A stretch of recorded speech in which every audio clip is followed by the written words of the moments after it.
다같이 묵도하심으로 12월 6일 대림절 두 번째 주일 예배를 하나님께 올려드립니다. 다 함께 묵도하시겠습니다. 찬송하리로다. 주 이스라엘의 하나님이여, 그 백성을 돌보사 속량하시며 우리를 위하여 구원의 뿔을 그 종 다윗의 집에 일으키셨으니 이것은 주께서 예로부터 거룩한 선지자의 입으로 말씀하신 바와 같이 우리 원수에게서와 우리를 미워하는 모든 자의 손에서 구원하시는 일이라. 참 좋으신 하나님 아버지 감사합니다. 복된 날 축복하시고 하나님 앞에 예배할 수 있도록 인도하여 주신 은혜 감사를 드립니다. 예배를 통하여 주님과 함께하는 은혜를 경험할 수 있도록 인도하여 주옵소서. 예수님 이름으로 감사하며 기도드립니다. 아멘. 찬송가 94장 찬송하겠습니다.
사도신경으로 신앙 고백하겠습니다.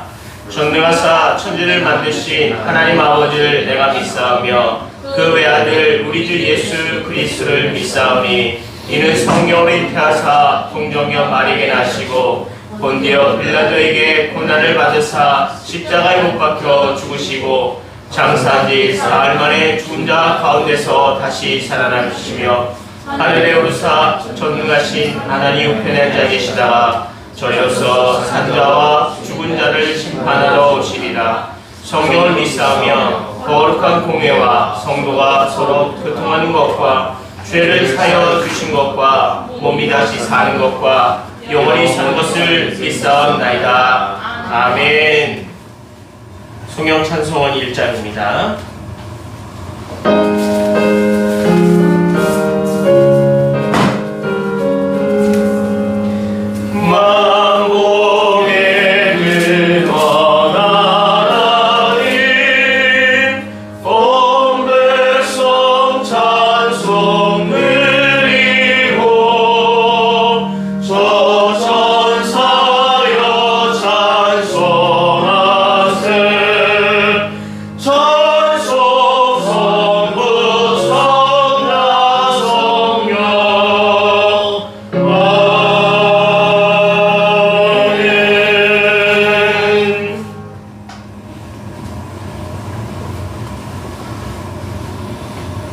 공동기도문을 통하여 다 함께 기도합시다. 독생자의 오심을 준비하는 대림절에 예배로 인도하시는 은혜에 감사드립니다. 질병으로 인해 고통받는 이 땅을 치유의 은총으로 축복해 주시옵소서. 구원과 생명과 변화의 하나님 나라와 복음을 열려주시는 하나님을 바라보며 절망하지 않게 하옵소서. 어둠이 깊을수록 빛이 더욱 찬란하고 절망의 밤이 깊을수록 새벽이 가까워짐을 깨닫게 하시고 어떤 상황에서도 믿음과 소망을 잃지 않게 하옵소서. 긴 고난의 터널의 끝을 기다리는 성도들에게 주님의 평강과 은혜가 가득하게 하옵소서. 예수님의 이름으로 기도합니다. 아멘. 오늘 우리에게 주시는 말씀은 요한복음 15장 1절에서 4절까지의 본문입니다. 요한복음 15장 1절에서 4절까지의 본문을 한 목소리로 함께 다같이 봉독합니다. 나는 포도나무요 내 아버지는 농부라. 물은 내게 붙어있어 열매를 맺지 아니하는 가지는 아버지께서 그것을 제거해 버리시고 물은 열매를 맺는 가지는 더 열매를 맺게 하려 하여 그것을 깨끗하게 하시느니라. 너희는 내가 일러준 말로 이미 깨끗하여졌으니 내 안에 거하라. 나도 너희 안에 거하리라. 가지가 포도나무에 붙어있지 아니하면 스스로 열매를 맺을 수 없음 같이 너희도 내 안에 있지 아니하면 그러하리라. 아멘. 오늘 요한복음 15장 1절에서 4절의 본문을 가지고 나의 안에 거하라 라는 주제로 함께 말씀을 나누겠습니다. 팔레스타인 지역에서 아주 흔하고 흔한 식물이 바로 포도입니다. 포도는 너무 흔해서 길거리에서 경작하지 않은 것을 그저 따먹을 수도 있는 것이 이 팔레스타인 지역의 아주 흔한 식물입니다. 특산물이기도 하고 물이 오래되면 상할 수도 있기에 그 물을 오래 저장하기 위해서 포도와 함께 포도주로 만들어 물 대신 포도를 활용하는 그런 전통도 있을 만큼 이 포도는 이 지역에서는 아주 중요한 식물입니다. 아주 흔하지만 중요하기도 하죠. 너무 흔해서 열매를 잘 맺으면 좋겠지만 열매를 잘 맺지 못하는 포도나무는 가차없이 잘라버려도 괜찮습니다. 왜냐하면 그 옆에 또 다른 포도덩굴이 있기 때문이죠. 너무 흔해서 너무 많아서 열매를 맺으면 좋겠지만 열매를 맺지 않는 나무는 잘라버릴 수밖에 없는 것이 이 지역의 포도의 운명입니다. 그런데 이 엄청난 포도나무가 굉장히 여러 번 성경에서 이스라엘 백성들을 비유적으로 표현할 때 포도나무, 포도넝쿨이라는 비유를 많이 사용하고 있다고 합니다. 그런데 잘 살펴보니 이 포도나무는 조경수로는 아주 형편없는 나무입니다. 삐뚤빼뚤하게 자란다다가 이쁘지도 않고 모양도 무늬도 예쁘지도 않습니다. 더욱이 예쁜 나무가 아니기 때문에 굳이 정원에서 가꿀 필요도 없는 조경수로서는 참 쓸모가 없는 나무죠. 그런데 이 포도나무의 가장 중요한 것은 역시 열매입니다. 포도, 아주 참 시큼하지만 새콤달콤한 포도, 많은 사람들이 참 좋아하는데요. 포도는 열매가 있으면 참 귀하지만 열매가 맺히지 않는 포도나무라면 아주 쓸모가 없는 나무입니다. 그런데 성경에서는 이 이스라엘 백성들을 포도로 많이 비유를 했어요. 왜 그랬을까요? 지금으로 얘기하면 이집트지만 애국 땅에서 유대인들이 살았을 때 그들은 형편없는 사람, 즉 노예의 삶을 살았습니다. 자신의 의지나 자신의 생각은 아무 중요하지 않는 사람, 그런 삶, 그저 노예라고 했던 사람들, 이들의 삶은 과연 학식이나 지식도 없었고 전통과 문화도 없었습니다. 그들이 말하고 있는 문명이라고 했던 것도 없습니다. 그들은 정말 형편없는 그런 민족에 불과합니다.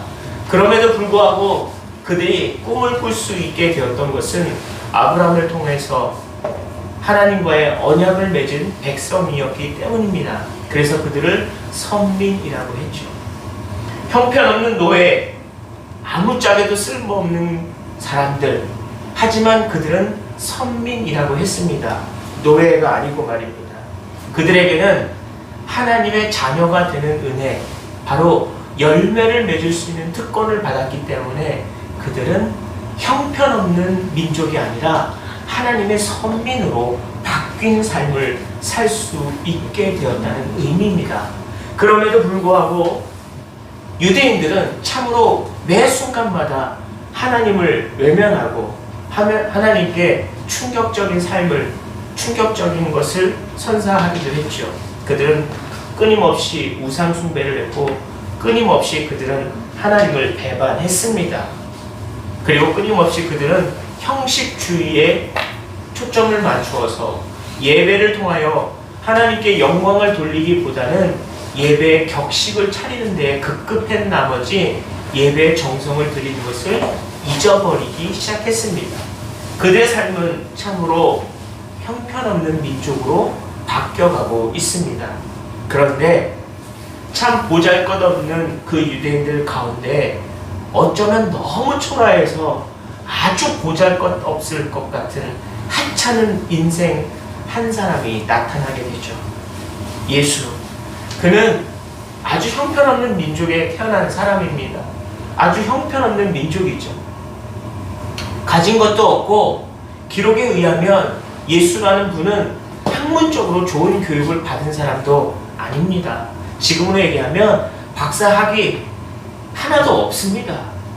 아주 형편없는 학문, 형편없는 지식인 것처럼 보이는 보잘것없는 사람. 성경은 그에 대해서 고운 모양도 없고 풍채도 없은즉 아름다운 것이 없도다 라고 표현을 합니다. 어떻게 구약성경에 예수님에 대한 표현이 이렇게 나올까 생각해 보았더니 예수님이 참 멋지고 미남의 얼굴이 아니다라는 생각을 다시 한번 하면서 왜 그렇게 태어나셨을까 하는 생각도 해봅니다. 그런데 하나님의 뜻은 잘생기고 멋있고 멋진 모습이 아니라 하나님을 따르는 사람이냐의 문제입니다. 예수님은 보잘것없는 외모를 가진 분이었으나 그의 삶 속에서 하나님이 원하는 대로 그의 삶을 살았다는 것이 중요합니다. 하나님이 원하는 삶, 하나님의 능력이 함께 하신 삶, 그래서 그는 기적을 행할 수 있었습니다. 그리고 그가 했던 말은 항상 하나님의 말씀을 대변하고 있었습니다.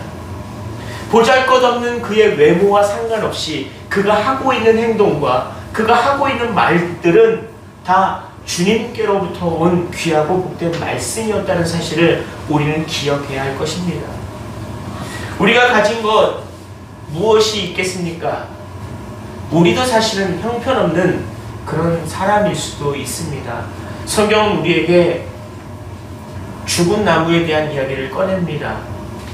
너희는 가지니 포도나무에 붙어 있지 않으면 가차없이 잘라서 버려질 수도 있다라고 말입니다. 바로 그것이 죽은 나무 가지입니다. 성도들, 예수님을 믿으면 다 구원받겠지라고 예수님께 그냥 짝다리 하나 짚고 그저 발만 디디고 있으면 다 될 줄 알았지만 성경은 오늘 우리에게도 다시 한번 이야기합니다. 죽은 가지도 있다라고 말입니다. 형편없는 사람, 죽은 가지, 바로 그게 오늘 성경은 우리에게 말씀하시기를 열매를 맺지 못하는 가지라고 말합니다. 열매를 맺지 못하는 가지가 무엇일까요? 그것은 원래 가지, 원래 줄기에서 잘려진 가지를 말할 것입니다. 원래 가지, 원래 줄기는 주님입니다. 주님에게부터 우리가 어떠한 말씀도 어떠한 능력도 받지 못한다면 우리는 죽은 가지이며 우리는 열매를 맺을 수가 없을 것입니다. 그렇기 때문에 버려진 가지, 버려진 자, 버려진 사람들이 될 수도 있다는 사실을 우리는 다시 한번 돌이켜야 합니다. 포도나무, 포도 줄기, 거기에 붙어있는 포도 가지인 여러분, 그래서 여러분들이 해야 될 일은 포도 열매를 맺어야 하는 겁니다. 그저 흔하고 흔해서 지천에 깔린 것이 포도 열매가 아닙니다. 정말 열매를 맺어야 하는 포도 가지처럼 여러분들은 열매를 맺는 성도여야 합니다. 그래서 우리들은 우리에게 주어진 하나님의 뜻, 하나님의 명령, 하나님이 주신 우리의 역할, 바로 그것이 우리에게도 열매 맺는 삶이 있어야 한다는 것을 기억하시기를 축복합니다. 그래서 친구에게, 내 동료에게, 내가 아는 지인에게, 내 가족들에게 예수님을 말하는 것이 바로 우리가 할 수 있는 열매 맺는 삶의 모습일 것입니다. 그래서 성경은 우리에게 너희는 나의 안에 거하라 라고 말씀해 주십니다. 우리가 할 수 있는 건 무엇이겠습니까? 그저 마음 아프고 괴롭고 힘든 사람들 손 한번 잡아주는 것이 다라고 생각하십니까? 아니요. 손을 잡아줄 때 그의 따뜻한 체온이 전달되는 것처럼 우리의 마음이 그 손 하나로 그 사람에게 전달이 됩니다. 마찬가지로 우리가 하는 작은 모양, 작은 손짓 하나처럼 보일지라도 이것을 통해서 내가 믿는 주님이 증거되어진다는 것을 여러분 기억하시기를 축복합니다. 예수님, 우리가 할 수 있는 것, 우리의 외모는 보잘것없고 연약하고 초라하지만 주님이 그러셨던 것처럼 하나님이 뜻하신 대로 살고 하나님이 원하시는 말씀을 하고 그래서 하나님의 능력을 우리가 받아서 그 능력을 실현할 수 있는 분, 바로 예수님처럼 우리의 삶 속에서 우리도 주님을 증거하는 삶이 되시기를 축복합니다. 그래서 예수님처럼 살아가는 사람들, 이제 올 한 해가 얼마 남지 않았다고 그저 급하게 마무리하는 것이 아니라 예수님이 이 땅에 다시 오신 대림절을 기억하면서 주님이 우리에게 오신 이유를 다시 한번 떠올리며 우리도 예수님처럼 사람들을 사랑하고 사람들을 돕고 함께 체험을 나누는 그런 사람이 되기를 소망합니다. 기도하시겠습니다. 참 좋으신 하나님 아버지, 감사합니다. 우리의 삶 속에 우리 스스로 연약하다, 나는 못한다, 나는 부족하다라고 스스로 옥죄해왔던 것을 기억합니다. 하지만 주님께서 축복하셔서 우리의 삶이 생명력 있는 그런 포도나무가 되어 포도 열매를 맺히는 귀하고 복된 줄기가 가지가 되게 하여 주시옵소서. 우리의 삶 속에서 주님이 함께하여 주시면, 우리가 주님 안에 거하면 우리에게 복된 열매가 맺혀짐을 믿습니다. 주님께서 함께하여 주셔서 우리의 삶을 더욱 복되게 아름답게 축복하여 주시옵소서. 예수님 이름으로 감사하며 기도드렸습니다. 아멘. 찬송 85장 드리시면서 준비한 예물을 올려드립니다.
제가 기도하고 이어서 축도함으로 예배를 마치겠습니다. 부족한 주의 종들이 부르짖을 때 응답하시고 복 내려주심에 감사를 드립니다. 때마다 내려주시는 은혜로 풍성함을 누리게 하시고 늘 감사를 통하여 하나님께 영광 돌릴 수 있도록 축복하여 주신 은혜 감사를 드립니다. 이 예물을 통하여 주님 전에 귀하게 쓰일 수 있도록 인도하여 주시고 그 손길을 통해서 수고하고 무거운 짐진 자들이 다 주님의 앞에서 복을 누릴 수 있도록 축복하여 주시옵소서. 세상을 사랑하사 긍휼을 베푸시는 하나님의 사랑과 육신의 몸을 입고 구원의 길을 내어주신 예수 그리스도의 은혜와 늘 행복한 소망을 품게 하시는 성령님의 은혜가 오늘 이 시간 어떠한 상황에서 어떠한 외모로라도 초라한 것이 아닌 주님 안에서 강건한 능력을 입는 주님의 열매를 맺는 백성이 되도록 결단하는 모든 성도들 머리머리마다 이제로부터 영원토록 함께하여 주시기를 간절히 축원하옵나이다. 아멘.